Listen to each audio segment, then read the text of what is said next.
सर्दियों में आपके लिए एक अच्छी सी रेसिपी लेके आए हैं, तिल, मूंगफली और गुड़ की गच्चक। तिल में कैल्शियम होता है, गुड़ में आयरन होता है और मूंगफली में प्रोटीन और फाइबर होता है। तो ये हमारी बॉडी को चाहिए ही चाहिए, प्रोटीन भी चाहिए, फाइबर भी चाहिए, आयरन भी चाहिए। तो ये सर्दियों के लिए बहुत अच्छी रेसिपी है, तो हमें इसे ज़रूर बनाना चाहिए सर्दियों में। आशा करती हूँ आप सब ठीक होंगे। तो सर्दियाँ चल रही हैं, तो सर्दियों में गच्चक खाने का बड़ा ही मन करता है। तो आज हम स्वादिष्ट और टेस्टी गच्चक बनाएंगे। आज हम मूंगफली तिल की गच्चक बनाएंगे। यहाँ मैंने आधा किलो के करीब मूंगफली लिया, आधा किलो मैंने सफ़ेद तिल लिया और आधा किलो ही मैंने गुड़ लिया। गुड़ को मैंने छोटे छोटे, यहाँ हमने कढ़ाई लिए, गैस को कर दिया ऑन और हमने तिल को रोस्ट करना है। हमने मीडियम आँच पे तिल को रोस्ट करना है। हमने आँच को हाई नहीं करना। अगर आप आँच को हाई कर दोगे, तिल हैं जो वो तो रोस्ट हो जाएंगे, लेकिन ये अंदर से कच्चे रह जाएंगे। तो हमने बिल्कुल मीडियम आँच पे ही तिल को भूनना है। तिल में कैल्शियम होता है, कैल्शियम हमारी बॉडी को चाहिए होता है।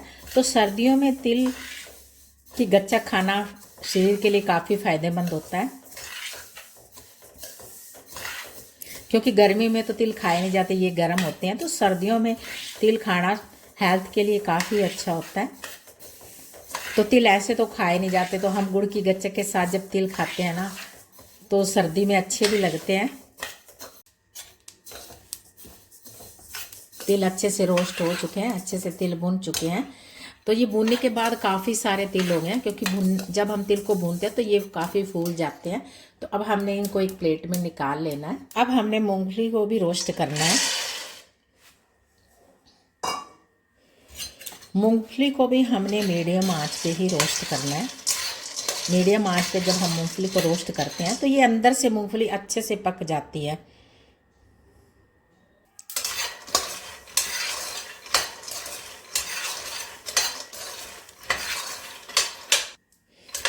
मूंगफली में प्रोटीन होता है, फाइबर होता है। जो हमारी प्रोटीन है वो भी हमारी बॉडी को चाहिए और फाइबर भी हमारी बॉडी को चाहिए।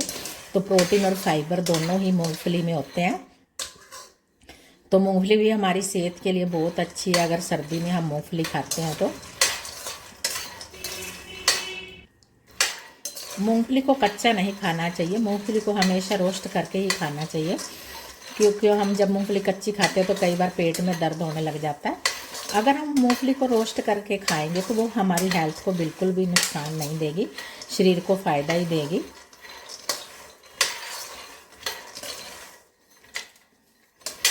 अगर आपने वैसे कच्ची मूंगफली ये वाली खानी है तो आप नमक में भी इसको भून सकते हो। कढ़ाई में आप नमक डाल दें और नमक के अंदर अगर इसको हम भूनते हैं तो सच में इसका टेस्ट ही अलग हो जाता है, खाने में बहुत स्वादिष्ट और टेस्टी लगती है। मूंगफली भी रोस्ट हो चुकी है। अब हम आपको दिखाते हैं। ये देख, थोड़ा सा प्रेस करने से इसका छिलका उतर रहा है। तो मूंगफली रोस्ट हो चुकी है। अब हमने गैस को बंद कर देना है और मूंगफली को भी हम एक प्लेट में निकाल लेंगे। अब हमने गुड़ को कढ़ाई में डालना है। गुड़ को हमने बेलन से छोटे छोटे टुकड़ों में तोड़ लिया था। तो अब हम गुड़ को कढ़ाई में डाल देंगे।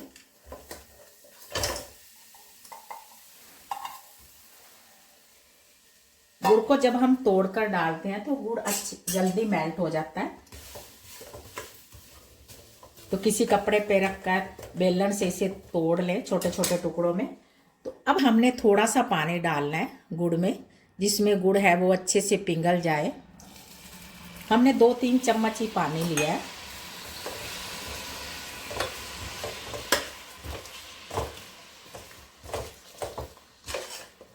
पानी डालने से गुड़ अच्छे से मेल्ट हो जाता है। मूंगफली ठंडी हो चुकी है, तो हमने एक कपड़ा लेना है इस तरह और मूंगफली को कपड़े में डाल लेना है। हमने कपड़े को इस तरह इकट्ठा कर लेना है।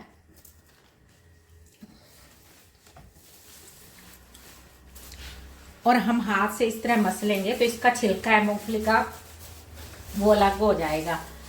तो इस तरह मसल कर हमने मूंगफली के छिलके को अलग कर लेना है।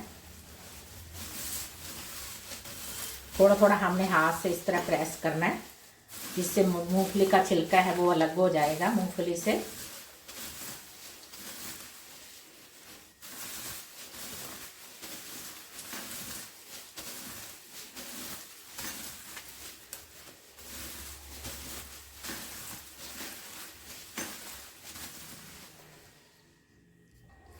अब हम आपको दिखाते हैं, ये देखो सारी मूंगफली में छिलके अलग हो गए हैं। देखो बिल्कुल आसान तरीका है मूंगफली में से छिलके उतारने का। आप किसी कपड़े में मूंगफली को डालें और हल्का हल्का हाथ से प्रेस करें तो ये छिलका है जो वो आराम से उतर जाता है और मूंगफली भी हाथों को गर्म नहीं लगती। तो ये बढ़िया तरीका है मूंगफली में से छिलके उतारने का। तो अब हम छिलकों को अलग कर लेंगे मूंगफली में से। तो चाशनी बनने को थोड़ा अभी टाइम लगेगा।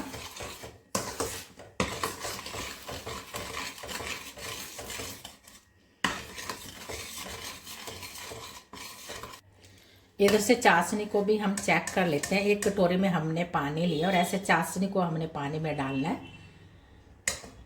ये चाशनी जब नीचे बैठ जाएगी, थोड़ी ठंडी हो जाएगी, तो फिर हम इसे चेक करेंगे।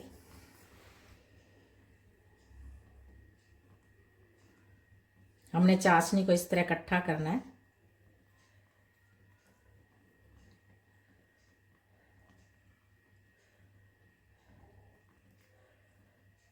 अभी थोड़ा टाइम लगेगा चाशनी बनने को, क्योंकि इसकी एक तार हो रही है।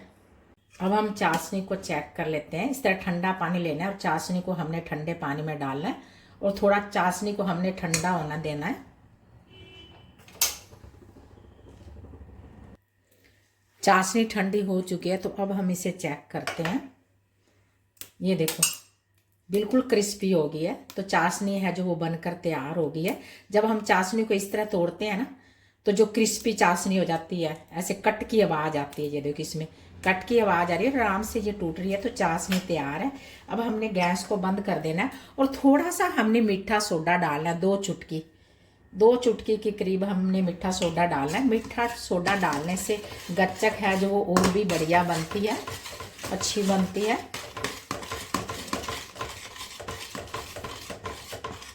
एक चम्मच मैं इसमें डाल रही हूँ देसी घी।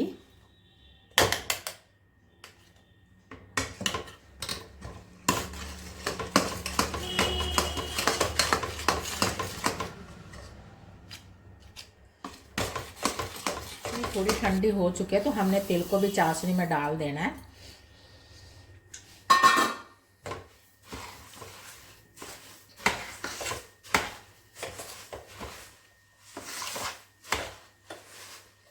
मूंगफली को भी बीच में डाल देना है और फटाफट हमें जल्दी से इसको मिक्स करना है। जो भी काम है हमने जल्दी जल्दी प्रोसेस पूरा करना है। चाशनी अगर बिल्कुल ठंडी होगी तो फिर ये बनने में थोड़ी मुश्किल आती है, गच्चक को बनाने में थोड़ा मुश्किल आती है। तो हमने जल्दी जल्दी से ये प्रोसेस को पूरा करना है।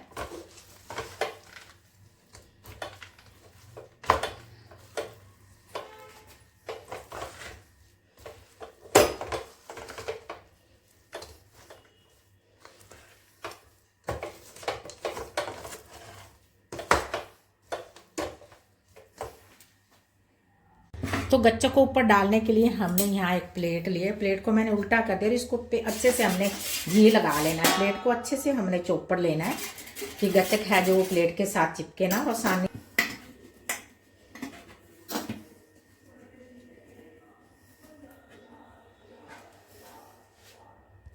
अब हमने सारे गच्चक को प्लेट पे डाल देना है।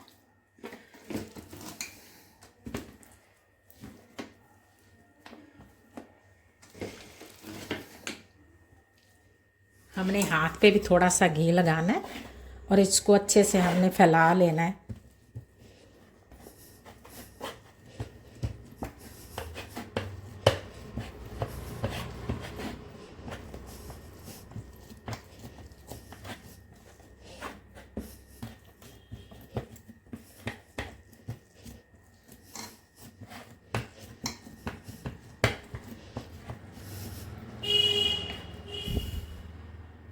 अब हमने बेलन को भी घी से चौपड़ लिया है और आप जितनी मोटी गच्चक बनाना चाहें उतना इसको बेल लें।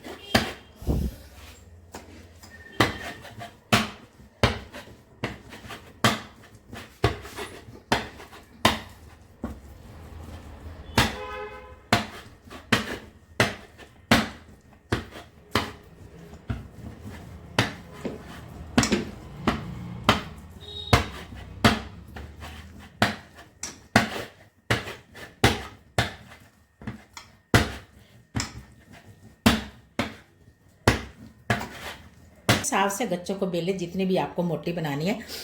तो मैंने गच्चक को बेल लिया है। तो इस तरह आप छोटे छोटे लड्डू भी गच्चक के बना सकते हो। तो ये थोड़ी सी बच गया था मटेरियल, तो मैंने इसके छोटे छोटे लड्डू बना दिए हैं। ये देखो इस तरह लड्डू है इसके, बहुत आसानी से बन जाते हैं छोटे छोटे लड्डू, और खाने में भी बड़ी आसानी होती है। जैसे छोटे बच्चों को हमने देना, तो ऐसे छोटा सा एक लड्डू आप दे दें बच्चों को, जिससे बच्चे खुश भी हो जाएंगे। तो आप इस तरह छोटे छोटे लड्डू भी गच्चक के बना सकते हो। अब हम गच्चक को काट लेते हैं। आप अपने हिसाब से काट लो, जैसे भी आपको गच्चक काटनी है। गरम गरम गच्चक ना वो आसानी से कट जाती है, जब गच्चक ठंडी हो जाती है तो काटने में बड़ी मुश्किल होती है। तो आप अपने हिसाब से काट लें, जिस तरह भी आपको पीसीस बनाने, आपने बर्फ़ी की शेप देनी है या और कोई शेप देनी है, आप उसी तरह से ही गच्चक को काट सकते हो।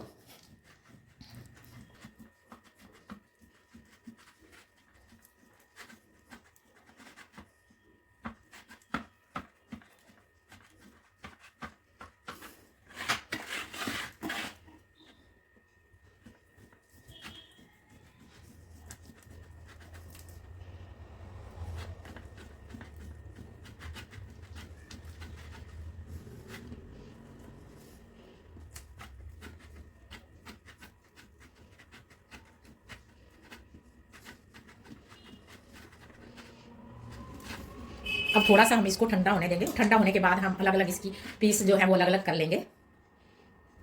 तो कुछ मटेरियल बच गया था, तो इसको मैंने दूसरी प्लेट पे डाली और इसको भी हम काट लेते हैं।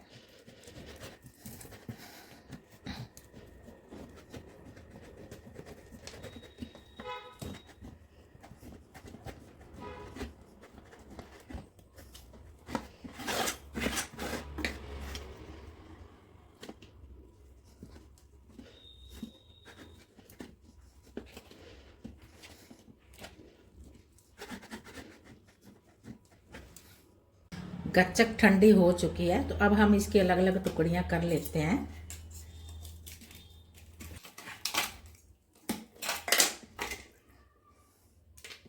क्रिस्पी बनी है ये गच्चक, देखो देखो कितनी क्रिस्पी बनी है गच्चक।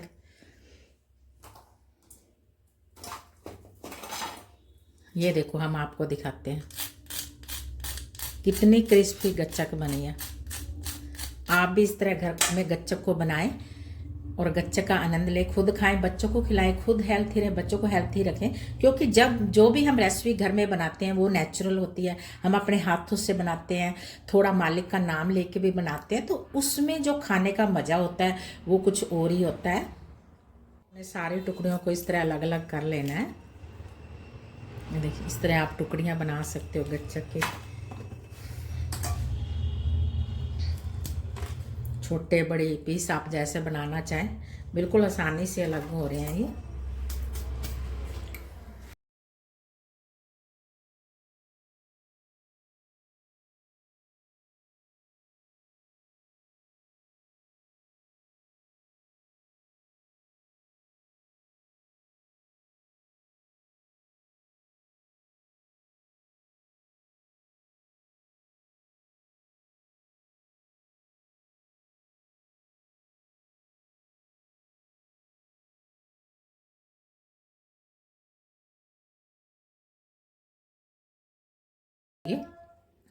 आप खुद बनाएं, बच्चों को बनाकर खिलाएं, क्योंकि जब हम हाथ से कोई भी रेसिपी बनाते हैं तो उसका खाने का टेस्ट ही अलग होता है। थोड़ा हम मालिक का नाम लेकर भी उस रेसिपी को बनाते हैं, तो जब हम खाते हैं तो वो हमारी हेल्थ को फ़ायदा भी देती है। तो ये गच्चक की रेसिपी, सर्दियों में गच्चक खाना, सर्दियों में गच्चक खाना सेहत के लिए बहुत ही अच्छा होता है। तो आप इस तरह नेचुरल तरीके से अपने घर में गच्चक को बनाएं, खुद खाएं, बच्चों को खिलाएं, खुद हेल्थी रहे, बच्चों को हेल्थी रखें। सो मेरी ये गच्चक की वीडियो आपको कैसी लगी? अगर मेरी वीडियो अच्छी लगी तो चैनल को सब्सक्राइब करना ना भूलें, वीडियो को लाइक शेयर करें। सो नेक्स्ट वीडियो में मिलते हैं। आप इस तरह गच्चक के छोटे छोटे